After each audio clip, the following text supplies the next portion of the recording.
Hello out there. My name is Maya Haley, and I want to welcome you to the first episode of The Black Peer Perspective, a peer led podcast aimed at destigmatizing mental health illness within the Black community and affirming the importance of Black peer specialist roles in promoting the recovery of individuals struggling with severe mental illness.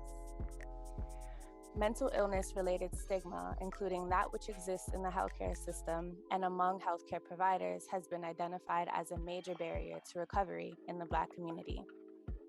There is a growing body of evidence that peer support services have a significant positive impact on levels of hope, drug and alcohol use, self efficacy, empowerment, and quality of life in individuals struggling with severe mental illness. So, we are going to get into some introductions, and we are going to start with Drew, who came up with the entire idea for this peer led podcast. Hey guys, my name is Drew. I'm from Queens. I'm 27.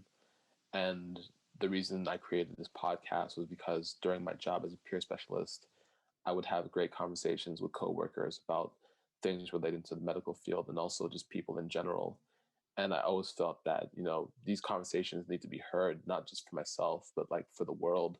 So I'm hoping that with this podcast, that opens up a doorway for people to like really understand challenges that come with working in this field and also learn what peer work is and how it works. So that's why I created this podcast. Well, thank you, Drew. And would you mind telling us just a few things about yourself that you might want the viewers to know about you? I'm a native New Yorker. I got just living in New York with an illness, trying to figure out my life day by day. Really thankful that I had the training that I received because it feels like I can live a life that I can be proud of. So I want people to like leave inspired by what we have to say. You know. Gotcha. Thank you. And Yeah. Ian, can you also tell us and tell the viewers a little bit about yourself as well? My name is Ian from the Bronx, reside in Westchester. I'm a peer specialist, do a lot of advocacy work throughout the state. Um, and I have a passion for helping other people in mental health in similar positions that I once was in. Gotcha. I should probably also give a little bit more information about myself. So I'm Maya, like I said at the top of this. I am also a native New Yorker from Brooklyn, currently living in Harlem. I was a peer specialist. I recently moved out of that work, and now I work with youth in a residential treatment facility where I get to combine my passion for mental health and working with young adults. And that is really where my passion lies in being able to bring awareness to mental health and destigmatizing it. And so I'm very excited to be a part of this podcast and to service those who are listening. So thank you guys for introducing yourself. And we are going to get into a few questions that is going to help us kind of lay out for the people who are listening what peer support is and why it's important to give peer support a voice and have a podcast led by peers. Um, so the first question I just want to throw out there is what exactly is peer work for those who are listening and may have misconceptions or really just have not really a idea of what that means? Um, I guess we can start with Drew if you want to answer that. Yeah, definitely. For me, what I understood when I got the training is that peer work is meeting patients and clients where they're at in terms of how far their recovery, how where they want their recovery to go. So you're not really telling them what they should do to get better. You're just like somebody on their side, like push, like really there to make sure that they don't feel alone, no matter what they're going through. And it's tough because you're not really their friend in a way. You're a person that's on their side, but um, it's a professional relationship. No. Right. Thank you. Peer support, I guess you can, from my understanding, I guess keeping it simple, Peer support is two individuals with lived experience helping each other take the next step in their recovery. Yeah. Um, excuse me. Thank you.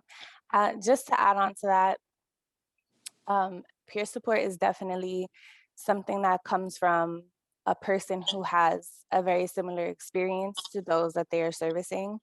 Um, so we have firsthand experience with mental health diagnoses, being hospitalized, going through any of the struggles that participants in whatever, organization we're working with might have experienced or be going through currently. Um, and despite all of these challenges, we have come to a place of understanding wellness and wanting to pay that forward and kind of walking hand in hand with people who are going through their own recovery. And so I wanted to add that on to there. I think peer support does a service in lending hope to other people. Um, so thank you guys for your answers. Uh, Can we talk a little bit about how one becomes a peer specialist? And you guys can talk about, I guess, your own personal experience or just like what you know to be the process for becoming a peer specialist. Whoever wants to take this on first. I could jump on. There's multiple ways of becoming a peer specialist. Like there's multiple trainings throughout communities, whatnot. From my understanding, is also free at the moment. Like there's scholarships, I should say, not free, but there's scholarships to help individuals receive that. Um, my experience, I went through a training, an in-person training, and while I was also doing an in-person training, I was also going to the Academy of Peer Specialists. I think that's the ultimate stop that most peers would go um, to get certified or whatnot. Take 13 courses, it's 10 regular courses, and then it's 3 elective courses or whatnot. And then you submit your paperwork to the state, the peer specialist board or whatnot. And there's wait for approval. There's two types. It's provisional, then there's, I believe, non-provisional or whatnot. And that's how it worked out for me, and that's from my understanding. Okay. Thank you. Yeah. So for me, I got my training through an advocacy training center called Howie the Harp, and I did a 6-month classroom training to become a peer. And then after that, I had a 12-week internship. And after the training, they helped me get placed in a job. So that's how I received peer training and then got a job as a peer. Okay. So there are clearly like a few different avenues of being able to end up in peer support and be certified as a peer specialist. Um, I had a similar experience becoming a peer specialist, except my opportunity came through the actual job. So I worked with On Track New York, which is a program that is dedicated to helping youth between the ages of 16 and 30 who have had some kind of psychotic experience or break within the past 2 years before getting to the program. Um, so it was already partially enough to have like experience in having my own mental health diagnosis and having my own struggles and challenges and overcoming that on my road to recovery. Um, but through my training there and learning that I had to be certified within a year, um, I had to go to, like Ian said earlier, the New York's Peer Specialist Academy, and I had to do those 12 courses. I think it's actually 13 courses. Yeah. So you do the 13 courses and you take like a little test at the end of them, and you're learning different things. So you're learning like the history of peer support. You're learning about like, what is it? You're learning about the rights of people who have mental health diagnoses. You're learning about how to like effectively use your own experience in the job. And so like all of these things are kind of like core competencies, and you take this test at the end of each one, and then once you pass, you download your certificate, and then you keep that way when you get to the final stage of applying, you can upload all of these certificates which say like, I took this and I passed this, I understand this. And then you also kind of just like check off certain things like, yes, I disclose, my own mental health journey, my recovery. Um, you get some references from people who have worked with you or know that that can speak to you doing the work of a peer. And so I think when you go for your provisional license, that is this, or your provisional certification, that's the same across the board, no matter how you end up, getting there. And then, like Ian said, there's also a follow up certification after that. I think it's called like your full certification. I'm not sure like what the exact name is. And that one requires you to do like a bunch of hours, I think 2,000 hours. Yeah, And something of that nature. yeah. Um, so it's not just like coming to the job and saying like, oh, I have a mental health diagnosis, and that just being it. There's also like a very important part of it where you are getting certified. And I think certification also helps um, people in the field kind of respect what we do a little bit more. And people don't just think like, oh, they're just, people with mental health diagnoses who are coming in to like be friends, because what we do is so much more than that. So thank you guys for sharing your own experiences about that, and how you got to be a peer specialist. I would now like to move into the question of, what does it mean to be a Black peer as opposed to a non-Black peer? Um, and again, this is for whoever wants to take this question on. I can go. I think there's a different level when you're a person of color working with other people of color. In terms of when I was working, I served the underprivileged, so people who did not come from the best neighborhoods or didn't have the opportunities that others may have. So coming into the office, I hope that it felt like you could relax when you saw somebody like me being peer, because it's like, oh, I can relate to them on a level that I might not relate to with a peer who's not of color. So I thought that was I truly thought it was an advantage when I was serving. Yeah. Um, I definitely see this opportunity, being a Black peer specialist, to help other individuals. Um, that there's a lot of identification that can be resolved and be a service to when individuals, compared to a non-Black peer specialist, they can identify, but it's something. It's just a different touch to it, being a Black peer specialist compared to a non-Black peer specialist, at least in my community. Gotcha. Thank you.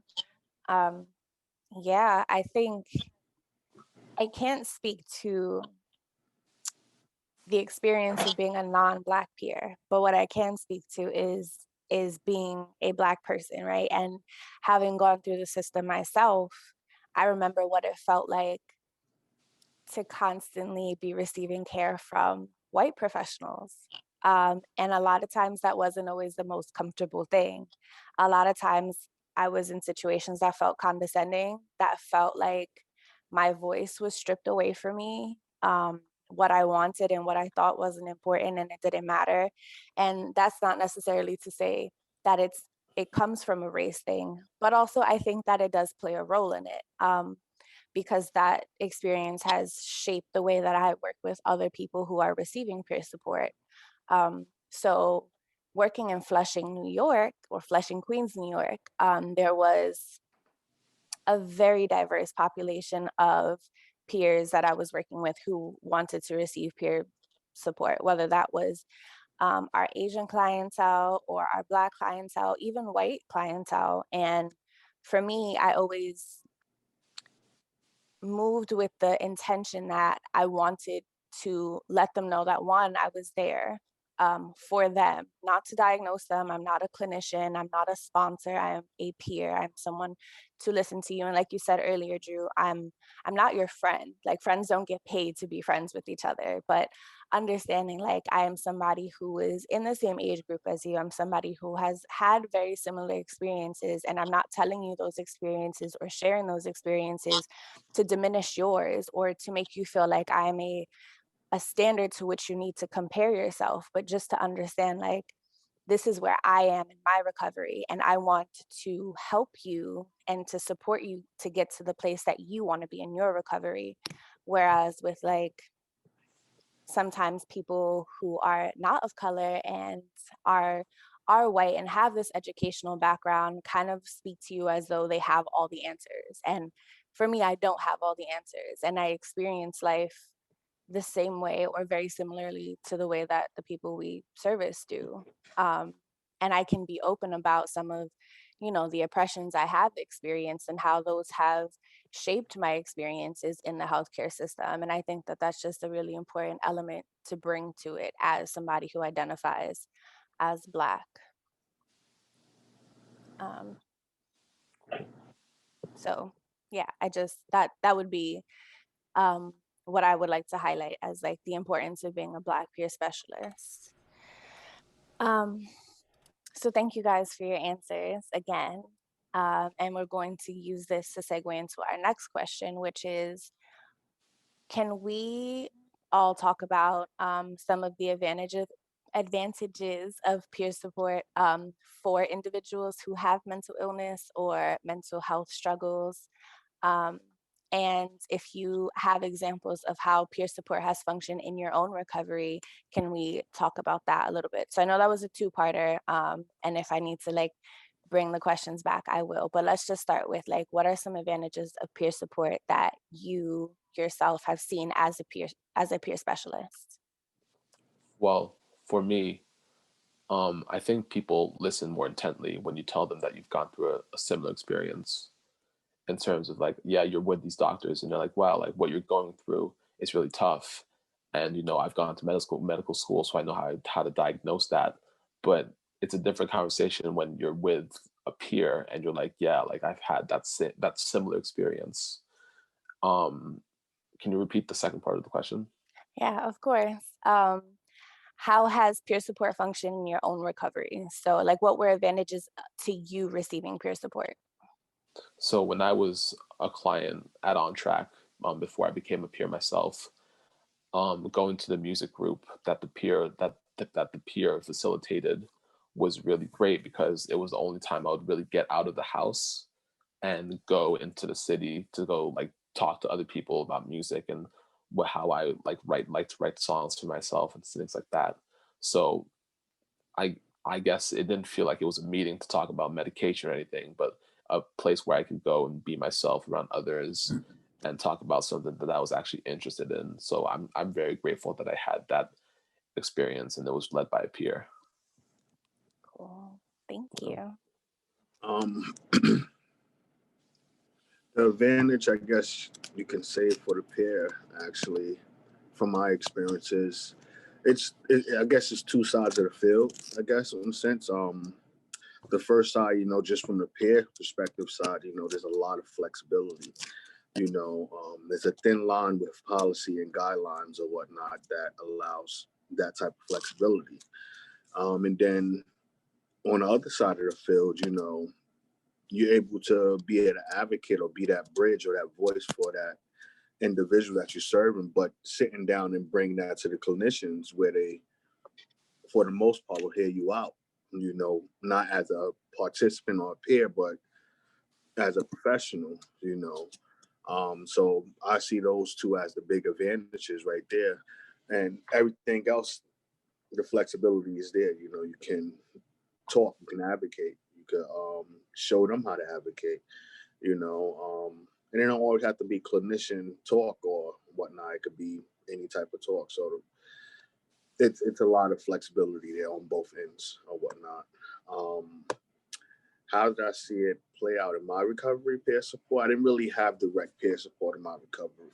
In my early stages of recovery, peer support was brought to my attention. I was in the middle of a crisis. Somebody brought it to my attention. Oh, you should be a peer support. Or you should be a peer specialist or whatnot. And when it was brought to my attention, I was probably at that moment a day or two before I actually went into the hospital or whatnot. But me getting that drift or whatnot, that helped me throughout the process of getting out the hospital, and I wanted to pursue that. It actually helped me better my recovery. In my mind, I was like, oh, I got to get better because I want to do this peer support thing. I want to help, so on and so forth, and seeing the lack of advocacy and the lack of support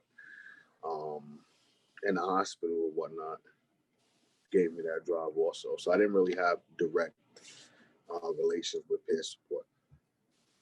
Gotcha. Thank you for sharing that experience as well.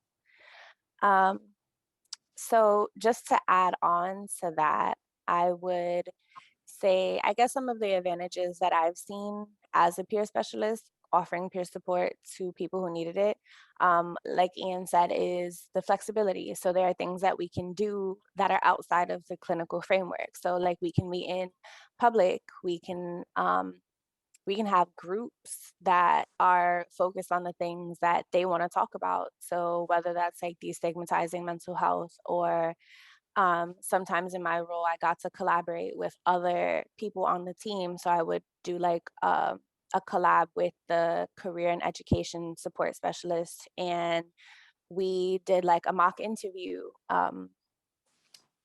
group one time. I collaborated with the prescribing nurse, and we did a whole group around medication, and we had the platform to kind of talk about um, how people felt about their medications, like what were their goals in terms of medications. And then we did like a frequently asked question segment with the doctor. Um, and he answered some things that are frequently, asked, but he also got a chance to understand like how people felt on an individual level about their medications and about their recovery. And I think it was really cool to give other people on the team the opportunity to see the participants in the light that I get to see them, as opposed to in that construct of the way that they work with them, whether it's as the doctor or as the clinician. Um, so, and then there's also other flexibility with like being able to help with things such as like hooking them up to supports in the community, whether that's like housing or respite, or other groups that might be beneficial to things that they are interested, or that they're interested in, that we don't necessarily do at the clinic. So whether that's like LGBTQ support, or if somebody's interested in like AA or NA, just to have like those extra supports and know about them in the community. And a big part of our job is also to set them up to continue to move within their recovery on their own once they're done working with us. So doing like goal setting, um, life skill building. I think there's so many advantages to the work that we do as peers. Um, excuse me. And for myself, my situation was kind of similar to Ian's in that I didn't have explicit peer support. I didn't go through a program like On Track prior to becoming a peer myself.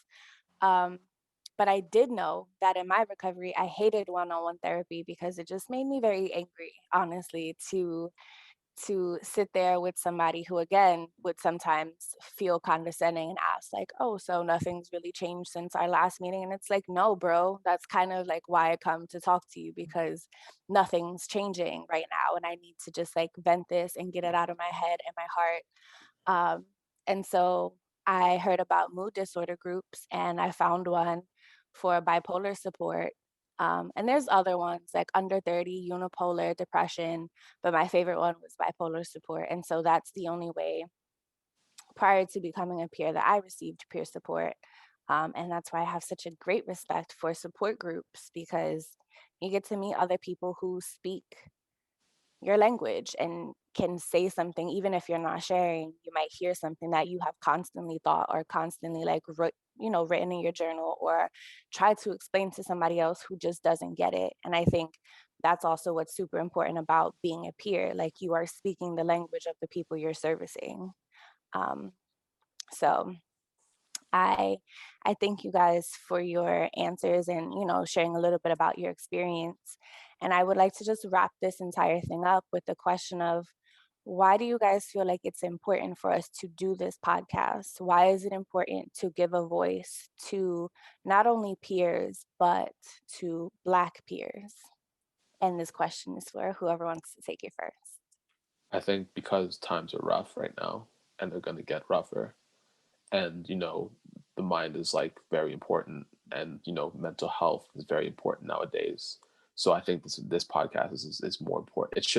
It's important, but like it has like more weight because people are not okay these days, and it's okay to not be okay, but to have people talk about why like things are like the way they are um is important.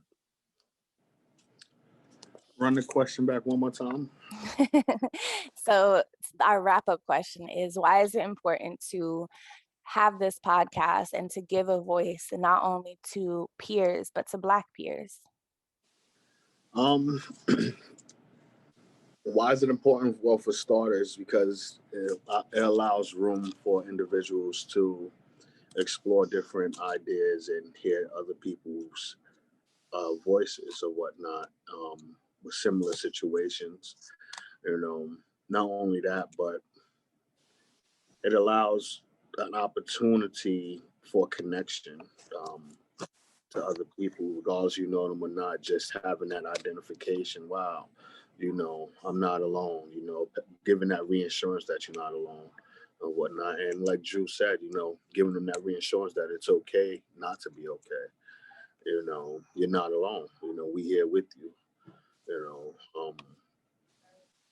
And yeah. Gotcha. Thank you.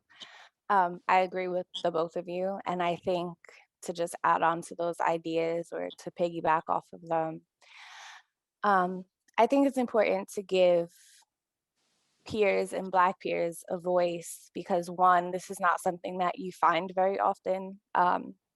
Usually in a podcast is like the person who's interviewing or who is like leading, hosting, facilitating is somebody who comes from like this educational background. And not to say that we as peers don't have educational background, like our educational backgrounds vary, but we are the people who have the lived experience. And so we bring a different expertise to this and we bring a different perspective to this. And whether the audience members are people who themselves are peers or who have been peers or are considering peer work, or people who are going through their own recovery, or people who are those, educational background driven people who are clinicians and doctors, therapists, nurses. I think it's important to give rise to our voice and to say like the work that we do is just as important as the work that you do. And it's even, I don't want to say even more so important, but it brings a different level of importance when we are bringing our Black lives to this, when we're bringing our Black experiences to this, when we are saying like, I have gone through not only the oppression of the medical health system as a person with a mental health diagnosis, but also to be a person going through this with the color of my skin, which sometimes gets viewed differently and treated differently. So being able to rise above those oppressions and become a peer and say like, this is who I am and I'm making my mark in this world and in this field. I think that it's something that needs to be heard. And I think we can do a really big service to like helping people understand that we're not just friends to these participants. We're not just, oh, they're just talking about their, mental health diagnoses and like relating, because we're doing so much more than that. We are listening, we are sharing, we are understanding, we are trying to help, and we we give so much of ourselves in this role. Um, and that costs something, even if it's not something that we I don't think any peer specialist gets paid what they should get paid. Um, and hopefully down the line that changes and we get seen as a more integral and important part of recovery services. And I think like this is a good starting point. Um, and so that would be my answer to why it's important to have this podcast. And so, Drew, I just want to thank you again for putting this idea out there into the universe and for allowing myself and Ian to be a part of it. I know for me, I'm very excited to looking forward to like where we can take this and how many people we affect and how this changes over time and who else we can get involved with it. Definitely. Big shout out to Drew. Definitely. Definitely. I appreciate the opportunity as well. And I'm looking forward to this journey as well. And shout out to you, Maya, for taking the lead on and guiding us moving forward throughout the process. For sure. Yeah. Thank you to both of you. And yeah, again, Maya is doing a great job in facilitating these meetings. Thank you. Yeah.